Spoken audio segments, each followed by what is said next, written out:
Agora estava livre. Doce ilusão, descobri que o tempo que passei em sofrimento não auxiliou em nada a criatura que eu prejudiquei, ao contrário, o tempo que passei empenhado em me punir, somente serviu para adiar meu resgate junto de minha vítima. O remorso criou cicatrizes profundas em mim, mas infelizmente, não aliviou as chagas de quem, um dia, tirei a vida. Hoje sei que a culpa nada resolve. Somente o desprendimento e a coragem de esquecer de nós mesmos e nos voltarmos, com toda a caridade cristã, para aquele a quem ofendemos. Um erro só é reparado com amor e caridade. O remorso não ajuda aos outros, apenas nos envia para um mundo autista, onde apenas o egoísmo se faz presente. E, aí, cometemos nosso maior erro. Meus irmãos, rogo a vocês que se espelhem nos atos de bondade e na ação constante, em busca de melhores sentimentos e atitudes, por mais que agimos errado. É necessário coragem, acima de tudo, para acertar novamente. Agradeço, em especial, a este grupo. Foi aqui que há pouco tempo atrás, recebi o tão sonhado socorro.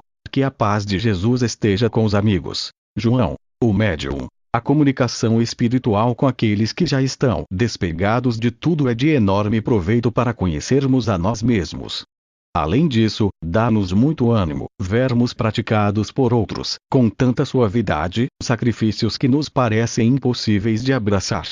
Vendo seus altos voos, nós nos atrevemos a voar também, como os filhotes das aves, quando aprendem. Embora não se arrisquem logo a dar grandes voos, pouco a pouco, imitam seus pais. É de grandíssimo proveito, sei por mim. Com essa lição, Irmã Teresa nos mostra quão importantes são os exemplos dados pelas pessoas. Retornando nossa memória no tempo, poderemos nos recordar de diversas oportunidades nas quais o exemplo de alguém nos serviu de modelo. E quanto a nós? Que espécie de exemplo estamos sendo? Médiuns. Jamais esqueçam dos aspectos básicos no exercício da mediunidade. São eles: autoconhecimento, comportamento e estudo. Autoconhecimento. Os gregos já diziam: conhece-te a ti mesmo. E Jesus reforçou: conhecereis a verdade e ela vos libertará. Aqueles que seguem no exercício da mediunidade têm por obrigação o autoconhecimento. Somente assim, poderão sentir-se mais seguros no desempenho do dom divino, acreditando que as manifestações advêm de outras mentes e que não estão promovendo o animismo, sobre o qual Irmã Teresa dá a seguinte definição: animismo é a faculdade de fazer brotar de nosso interior energias necessárias a determinadas atividades. Não é intercâmbio. O médium anímico deixa brotar grande parte de suas emoções e sentimentos e no mais das vezes, são seus próprios níveis a manifestarem-se como sendo outras entidades. Formas de animismo bastante bem-vindas são o passe e outras formas de repasse energético, pois devemos entender o animismo como fluir de energias do próprio médium, sem que haja a interferência do mundo espiritual. Quanto mais desconfiança houver por parte do médium, mais facilmente ele será vítima de mistificações. Ao perceber-se a manifestação anímica, ela deverá ser tratada com toda a compreensão e o médium deverá ser humilde para buscar efetivamente o conhece-te a ti mesmo. E como nos alerta o espírito Miramês, um médium não deve acusar o outro de mistificação, porque a defesa da verdade não precisa da sua ajuda. Podemos alertar o próprio médium, porém, façamos o alerta em particular para que possamos alçar voo na máxima. Faça aos outros o que queres que te façam.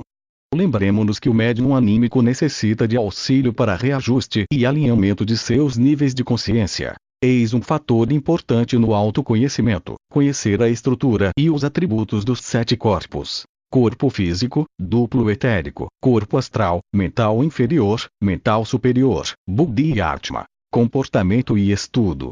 O médium, em qualquer instância, é tido como exemplo, assim, deverá conduzir-se da melhor forma, evitando que estejam fora dos padrões estabelecidos pelo Evangelho de Jesus. O médium deve atentamente buscar seguir os passos do Nazareno, sendo humilde, paciente e resignado. Deve estudar sempre, pois que a instrução é fator importante àqueles que desejam servir na seara do bem. Diz o Espírito de verdade: amai-vos e instruí-vos.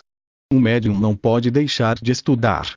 Todas as técnicas e orientações devem ser conhecidas por ele, assim exercerá sua mediunidade com conhecimento e não simplesmente esperando que o mundo espiritual socorra os sofredores. Médiuns, devemos participar, cooperar, auxiliar os trabalhadores da última hora que, desprovidos do corpo físico, não se cansam de nos convidar para a doutrina luminosa. Mensagem aos médiuns. Médiuns, ao saberem de sua tarefa, não recuem.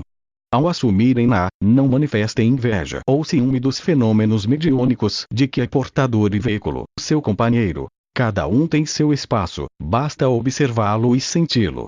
Cada trabalhador do Cristo tem tarefa particular e bem definida. E desta tarefa, presta contas quando de seu retorno ao mundo maior. Eis a chance de lançar mão da boa vontade e ir pregar a boa nova a todos que dela se fizerem merecedores. Estudem. Orientem suas boas ações pelo Evangelho. Transformem esse conjunto das leis universais em seu complemento fiel e constante. Jesus, na figura de seus mentores e dos espíritos socorristas, lhes aguarda para trabalharem em benefício do irmão ainda sofredor e desajustado, a fim de que ele se redescubra centelha divina, filho de Deus. Fé e coragem, afinal não há o que temer. Não estão sozinhos, pois dentre vocês, existem aqueles que jamais instruídos, poderão lhes auxiliar e do mundo maior, seus mentores, guiando seus passos e orientando seus pensamentos. Lembrem-se que existe tarefa que lhes cabe. Amai-vos e instruí-vos, como nos recomendou o Espírito de verdade. Amar a si mesmo, conhecendo-se intimamente para então, amar ao próximo com toda a fraternidade que se faz necessária. A prece é luz em seus pensamentos e bálsamo para seus corações. Creiam nesse bem que têm nas mãos. Elevando seus pensamentos em ato de prece, estarão orientando suas emoções e ensinando, pelos seus atos, os irmãos que se aproximam, causando reações diversas, simplesmente por precisarem de auxílio. O Pai amorável, que é justo, dá fardo igual ou inferior às suas forças, jamais superior àquilo que você possa suportar, portanto, sem queixas ou lamentações. Jesus está a seu lado. Sintam-no, tocando seus corações e acreditem na luz confortadora chamada mediunidade. Paz a todos. Irmã Teresa. Prece aos médiuns. Prece retirada do livro Médiuns, obra ditada pelo Espírito Miramês, ao médium João Nunes Maia. Glória a Deus em toda a sua criação e paz aos seres na extensão imensurável da vida. Pai amorável, não nos deixeis esquecer a súplica nos momentos do exercício mediúnico. Não permitais, Senhor, que nos fuja da lembrança a humildade na hora da oração. Não consintais, força universal, que ignoremos a sublimidade do amor quando servimos de instrumentos aos espíritos elevados. Sabemos que a sintonia é uma lei divina, com a divina presença da justiça. Ajudai-nos, grande arquiteto do universo, a nos aproximarmos do perdão, perdoando, a nos familiarizarmos com a bondade, sendo bons, a nos firmarmos na fraternidade, sendo fraternos, a meditarmos na benevolência, praticando a caridade, a pensarmos constantemente no amor, amando. E pedimos-vos que nos ajude, se assim for o termo, para que, no perdão, não hajam intenções que nos isolem da sinceridade. Que na bondade não haja interesse, para que não fiquemos às margens, com a usura. Que na fraternidade não haja comércio, para que a amizade não se torne em ato breve. Senhor, não permitais que na benevolência haja convivência, para que a doação não seja vazia. E que no amor, meu Deus, não se envolvam condições que possam alterar essa presença divina no coração humano. Eis que estamos diante de vós, como médiuns, e sendo médiuns, para o serviço no vosso serviço, na graça do Mestre e dos Mestres. Abençoai os nossos esforços, na frequência e por frequência da vossa ciência. Alistai-nos no vosso rebanho, como ovelhas vossas, chamadas e escolhidas para o grande empenho da vida, educar e instruir. Descei, Senhor, das vossas alturas imensuráveis da perfeição e fazei com que sintamos a vossa presença, pelo Cristo em nós, a nos ensinar as primeiras letras da lei nos escaninhos da consciência, como os primeiros discípulos de Jesus ouviam o Mestre, aprendendo a orar o Pai Nosso, que é toda uma legislação sintetizada em um punhado de frases, que brilham mais que as estrelas, que matam mais a sede de justiça que toda a água do mundo, saciando a sede da carne. Permiti, Senhor, que possamos nos entregar à função da mediunidade, na plenitude da caridade, não nos faltando o ambiente do amor, para pronunciarmos, em conexão com o Espírito da Luz: a paz seja convosco. Portanto, vos orareis assim: Pai nosso que estás nos céus, santificado seja o teu nome. Conclusão. Em 5 de dezembro de 1990, realizando um curso de técnicas de redação, nos foi sugerido o seguinte título: Meu ideal seria escrever. Ao reorganizar minhas fontes de pesquisa, encontrei este treino de redação que compilo a seguir. Meu ideal seria escrever. Meu ideal seria escrever uma história que inundasse os corações humanos dos mais puros sentimentos.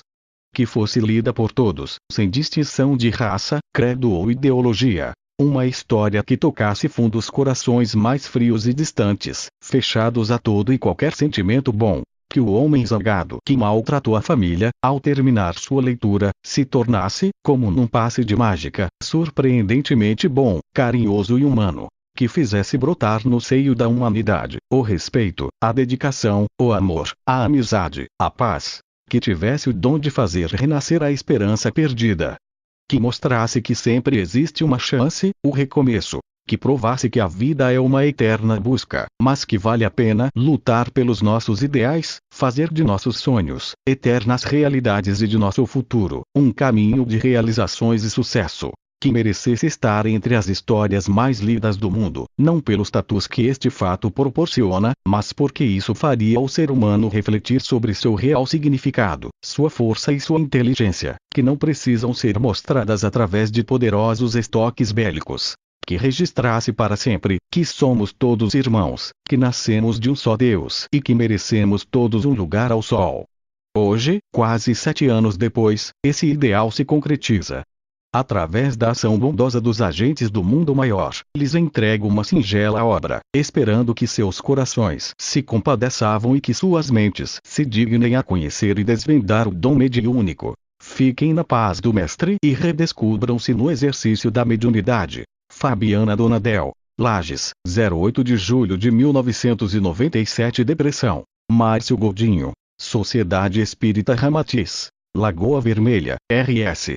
Godinho@st.com.br Mailton Godinho@st.com.br. Percebe-se a cada dia que esta doença ganha maiores proporções, e, pelo que se sabe, não escolhe idade, sexo ou condição social. Tendo a medicina buscado recursos no que tange ao controle da depressão, ainda se vê um tanto incapacitada, uma vez que só consegue estacioná-la, utilizando-se de medicamentos extremamente pesados. Verdadeiras drogas que podem causar dependência. Segundo relatórios da Organização Mundial de Saúde, a depressão é a 4ª maior causa de mortes no mundo, e que no ano 2020, pode passar para 2º lugar. Medicina Oficial e Práticas Espirituais de Cura, Ademar Ramírez. Seus sintomas são um tanto mórbidos, pois o indivíduo apresenta um estado mental sombrio, falta de energia positiva, como se houvesse perdido a vontade de viver. Estresse permanente, que vai tomando corpo aos poucos até que chegue ao seu estágio mais profundo, fronteira com a depressão. Alguns motivos que levam à depressão: morte de algum ente querido, tristeza, de uma maneira geral, solidão, saudades, cansaço, excesso de trabalho, esgotamento, físico ou mental, divórcio, perda de emprego ou de um bem material, estresse permanente. Por alguma doença, principalmente se for de maior gravidade. Por alguma situação negativa. Ódio, mágoa, ressentimento. Alguma espécie de fobia. Abandono. Síndrome do pânico. A perda de contato com pessoas em que se convivia diariamente, pessoas de uma mesma comunidade. Individualismo. Onde se usa com ênfase o eu. Na verdade, o homem deve libertar-se de todas as muletas que o tornam uma criatura dependente e escravizada. Entre as principais, podem estar o hábito de tomar remédios para quaisquer sintomas que possam apresentar, como por exemplo uma simples dor de cabeça, ou até se automedicar dizendo estar sempre com insônia. Deve também parar de culpar as outras pessoas por seus próprios defeitos ou infortúnios. Aliás, é de costume de todo ser humano culpar aos outros ao invés de olhar para dentro de si e se corrigir. Em contrapartida, deve cultivar a bondade, a humildade, o amor, para que possa se aproximar da felicidade. Embora os médicos digam que a depressão não pode ser curada, mas controlada, no campo da medicina ou terapia alternativa pode-se buscar resultados surpreendentes e não raro, muito mais eficazes do que na própria medicina tradicional, que se baseia tão somente nos remédios alopáticos como suporte para tratar a depressão. Essa forma de tratamento não cura, mas adia um mal, podendo torná-lo muito mais perigoso. Pode-se buscar total aniquilamento da depressão nos seguintes tratamentos: atendimento espiritual, que se utilize da técnica da apometria, regressão de memória indireta dos níveis de consciência do paciente, sintonizados em um médium de incorporação, psicofonia. Regressão de memória, o mais indicado é no campo da terapia de vidas passadas,